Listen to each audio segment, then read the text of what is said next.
नमस्कार दोस्तों, के एग्ज़ाम फाइट में आपका स्वागत है। कैसे हैं आप सभी? उम्मीद है आप सभी सही होंगे। चलिए दोस्तों, आज मैं सिंगल फेज इंडक्शन मोटर से कुछ महत्वपूर्ण प्रश्न लेकर आया हूं, जो कि ये आपके ITI लेवल के किसी भी एग्ज़ाम के लिए अति महत्वपूर्ण प्रश्न हैं। जैसे कि UPPCL TG2, UPRUNL, NPCIL और ITI के सेकेंड ईयर वाले बच्चों के लिए महत्वपूर्ण प्रश्न हैं। चलिए इन प्रश्नों को शुरू करते हैं। दोस्तों, ये वन लाइनर प्रश्न होंगे। चलिए इन प्रश्नों को शुरू करते हैं। प्रेरण मोटर में घूमने वाला चुंबकीय क्षेत्र उत्पन्न करने के लिए कम से कम 2 फेज सप्लाई आवश्यक है। अगला है एकल फेज मोटर की संरचना 3 फेज इंडक्शन मोटर के समान ही होती है। अंतर केवल इतना होता है कि इसमें 3 फेज वाइंडिंग इसके स्थान पर एकल फेज वाइंडिंग स्थापित की जाती है तथा यह मोटर लो वोल्टेज स्तर 250 तक पर कार्य करती है।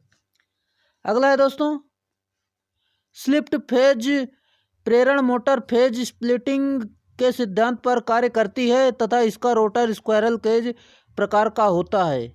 अगला है दोस्तों, स्लिप्ट फेज प्रेरण मोटर में रनिंग वाइंडिंग तथा स्टार्टिंग वाइंडिंग एक दूसरे से 90 वैद्युतिक अंश पर स्थापित की जाती है। अगला साथियों, स्लिप्ट फेज प्रेरण मोटर प्रायः 0.5 अश्व शक्ति तक की क्षमता में बनाई जाती है तथा इनके पावर फैक्टर का मान 0.3 से 0.4 के बीच रखा जाता है। अगला है, स्लिप्ट फेज प्रेरण मोटर को रेजिस्टेंस स्टार प्रेरण मोटर रन मोटर भी कहते हैं, यानी रेजिस्टेंस स्टार्ट प्रेरण रन मोटर भी कहते हैं। अगला साथियों,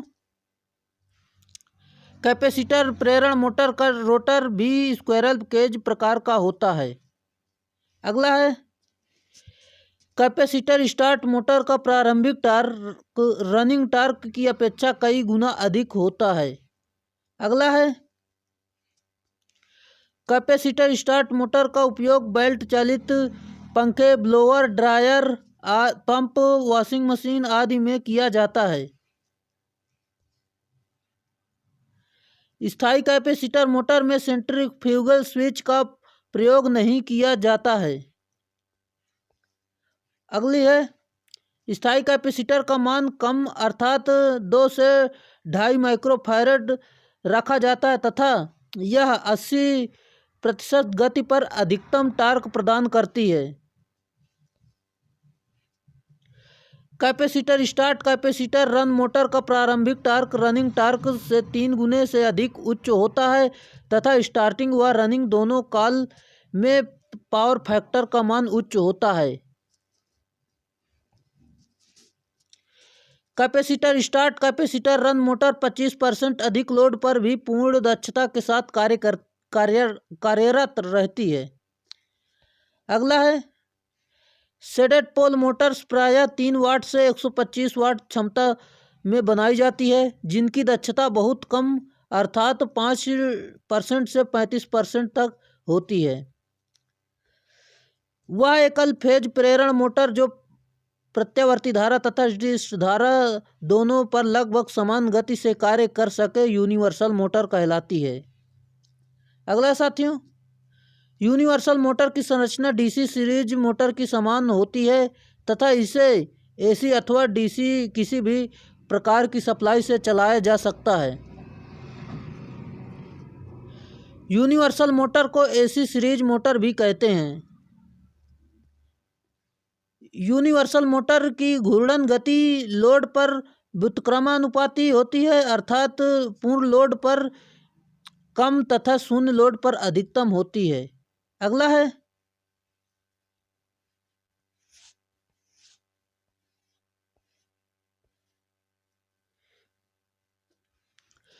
यूनिवर्सल मोटर का उपयोग मिक्सर ग्राइंडर, वैक्यूम क्लीनर, सचल, ड्रिल मशीन, सिलाई मशीन आदि में किया जाता है।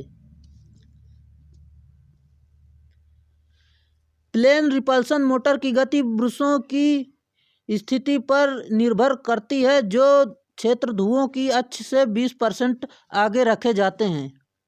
अगला है रिपल्सन स्टार्ट प्रेरण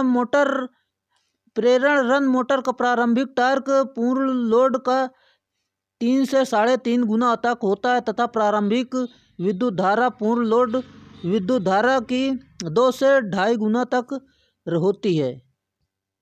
अगला है रिपल्सन प्रेरण मोटर के रोटर पर 2 प्रकार की वाइंडिंग्स स्थापित की जाती है, सामान्यतः आर्मेचर तथा डीप केज वाइंडिंग। रिपल्सन प्रेरण मोटर की दक्षता उच्च एवं शक्ति गुणांक लगभग 0.9 रहता है। अगला है दोस्तों एकल फेज स्लिप रिंग प्रेरण मोटर की स्टेटर पर केवल एक वाइंडिंग स्थापित की जाती है, जो रनिंग वाइंडिंग कहलाती है।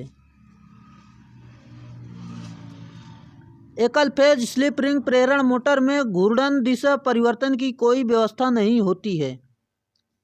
अगला है वह मोटर जिसे एक घूर्णन के 4 से 8 8वें और 12वें आदि अंशों के लिए पगों स्टेप्स में घुमाया जा सके स्टेपर या स्टेप मोटर कहलाती है, जिसका प्रचालन डिजिटल संकेत से किया जाता है। अगला है स्टेपर मोटर का रोटर बेलनाकार होता है, इसलिए इस मोटर को यूनिपोलर मोटर भी कहते हैं। परिवर्ती रिलक्टेंस मोटर में रोटर पर स्थायी चुंबक नहीं होते हैं तथा रोटर लौह चुंबक मल्टीतीर्थ प्रकार का होता है। अगला है स्टेपर मोटर का प्रयोग NC milling machine, lathe machine, computer disc drive में, X ray table, satellite, solar panel आदि में किया जाता है। अगला है रिलक्टेंस मोटर एक ऐसी सिंगल फेज तुल्यकालिक मोटर होती है जिसका क्षेत्र खुला होता है। रिलक्टेंस मोटर की गति अभिलक्षण के कारण सिग्नल उपकरणों, अभिलेख मापन यंत्रों, फोनोग्राफ आदि में की जाती है। अगला है हिस्टैरिसीस मोटर में डीसी आपूर्ति की आवश्यकता नहीं होती है। हिस्टैरिसीस मोटर का रोटर अचुंबकीय पदार्थ जैसे क्रोम स्टील से बनाया जाता है, जिसके चारों ओर उच्च हिस्टैरिसीस गुण वाले पदार्थों से निर्मित छल्ले स्थापित किए जाते हैं, जिसके कारण रोटर पर कोई वाइंडिंग नहीं होती है। अगला है हिस्टैरिसीस मोटर का उपयोग मुख्यतः ध्वनि उपकरणों, विद्युत घड़ियों, सूचक यंत्रों व गियर प्रणाली आदि में किया जाता है। अगला है एक से कम अश्वशक्ति की मोटर को फ्रैक्शनल हॉर्स पावर मोटर भी कहते हैं, यानी FHP। इसका full form fractional horse power होता है। अगला है निम्न लोड वाले उपकरण में एकल फेज की FHP मोटर का प्रयोग किया जाता है। चलिए दोस्तों, वीडियो कैसा लगा? अगर वीडियो अच्छा लगा हो तो प्लीज़ इसे लाइक और शेयर ज़रूर कर दें और अपने दोस्तों में शेयर करना ना भूलें।